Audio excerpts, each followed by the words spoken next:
আমরা বাংলাদেশ সরকার ও প্রধান উপদেষ্টাদেরকে হুঁশিয়ার করে বলতে চাচ্ছি, যারা আমার ভাই প্রবাসী ভাইকে রক্তাক্ত করেছে, আমার নরওয়ে প্রবাসী ভাইকে মারধর করেছে, ঢাকা বিমানবন্দরে তাকে 7-8 জন মিলে তাকে মারধর করে তার পরিবারের সামনে তাকে লাঞ্ছিত করেছে, আমরা অতি দ্রুত তার সুস্থ বিচার চাচ্ছি। যদি অতি দ্রুত এই বিচার বাংলাদেশ সরকার না করে, তাহলে বিগত সরকারের আমলে আমরা যেইভাবে রেমিটেন্স শাটডাউন করে বিগত সরকারকে আমরা দেশ থেকে বিতাড়িত করেছি, ঠিক তেমনভাবে এই সরকারকেও আমরা এইভাবে বিতাড়িত করব।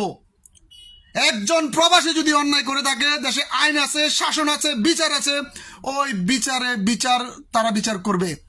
কিন্তু এইভাবে 7 জন 8 জন মিলে একজন প্রবাসীকে এইভাবে মারধর করতে কোনোভাবে বোধকাম্য নয়।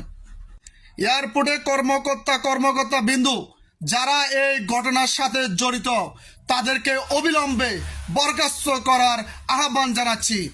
যদি এই বিচার সুস্থ স্বাভাবিকভাবে যদি না করা হয়, আমরা প্রবাসীরা আবার নতুন করে শাটডাউন করব।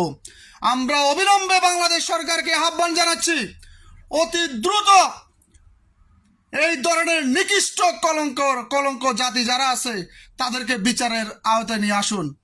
যারা বাংলাদেশ আনসার বাহিনী, বিমান বাহিনীর সদস্য যারা এই ঘটনার সাথে জড়িত, আমলিক দোষর আমলের কিছু এখনো কুলঙ্গার যারা এয়ারপোর্টে এখনো আছে, যারা প্রবাসীদেরকে প্রতিনিয়ত হয়রানি করতেছে, আমরা চাই বাংলাদেশ সরকারকে অতি দ্রুত তাদেরকে এয়ারপোর্ট থেকে সরিয়ে দেন।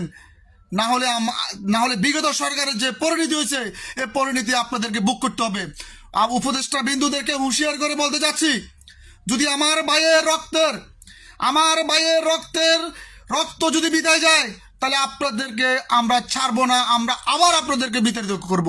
অতএব অতি দ্রুত আপনাদেরকে আহ্বান জানাচ্ছি, প্রবাসীর পক্ষ থেকে আহ্বান জানাচ্ছি, সারা বিশ্বের প্রবাসীর পক্ষ থেকে আহ্বান জানাচ্ছি, অতি দ্রুত ওই কুলঙ্কারদেরকে আইনের আওতায় নিয়ে এসে তাদেরকে বরখাস্ত করা হোক।